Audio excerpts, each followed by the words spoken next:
Mga kaibigan, welcome back. Eto, napakaganda po ng pag-uusapan natin. Kai Sotto, best game so far sa Yokohama. Ganda ng mga salpak ng kababayan natin. Naka-hook shot pa na parang si Karim. At eto, may nabiktima pa ng kanyang signature fake. Halika kaibigan, panoorin po natin. So eto na nga mga kaibigan ang game ng kababayan natin. Panoorin natin mabuti. Ito yung best game ni Kai dito sa Yokohama. 20 minutes po siya naglaro sa game na ito. 16 points, 5 rebound, 1 block at 8 out of 12 dito sa field. So eto nakikita natin ang isang depensa ni Kai.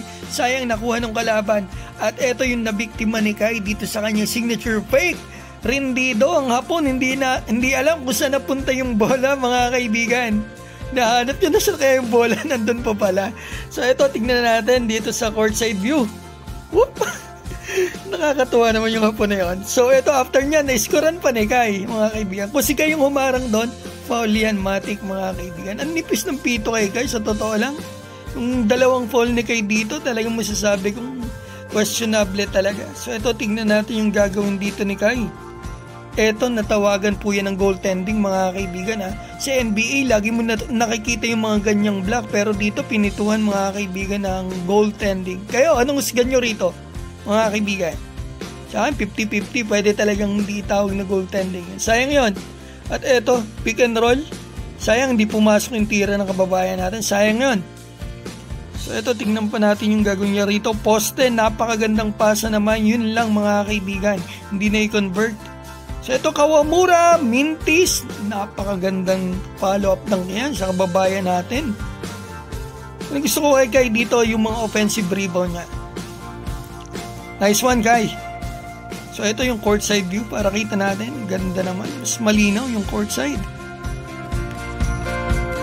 Tuwa yung yung hapon na nasa gilid. So ito, ang gandang pasa naman yan. Yung mga foreign, mga kaibigan, mga import, lagi pinapasahan si Kai. Pero yung mga local, bakit ganon? Tumumal, pati si Kawamura. Laging ang daming, hinihingi ni Kai yung ball, hindi pinapasa eh. Ganda naman nun! Yan ang mga Kairim. Napakaganda naman yan. Praktisado ni Kai yan. Talagang kabisado niyang galaw na yan. Ang hirap i-block niyan. So ito, tignan natin yung gagawin. Napakagandang pasa naman nun. Napakagandang pasa nun, kaibigan. Saktong-sakto, ang ganda ng pasa. So ito, tingnan pa natin yung gagawin ni Kai dito. Sayang, hindi pumasok. So ito, offensive board mula sa kababayan natin. Marami siyang ganyan sa game nito. Yung isa yung dunk na nakita natin a while ago. So yan mga kaibigan, natalo sila Kai dito 86-98. Pero pinasok si Kai nung first half pa lang, 11 na yung tambak sa kanila. So hindi na nakabawi ang team nila Kai kahit ang ganda ng pinakita ng pambato natin. At gusto kong malaman po ninyo, eto, si Kai po ay pinasok ng third.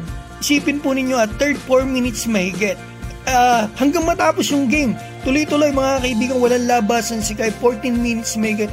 Tuloy-tuloy ang paglalaro ni Kai, kinaya ng pambato natin. Lumalakas na po talaga ang pangangatawan ng pambato natin. I'm sure hindi nyo napansin yun.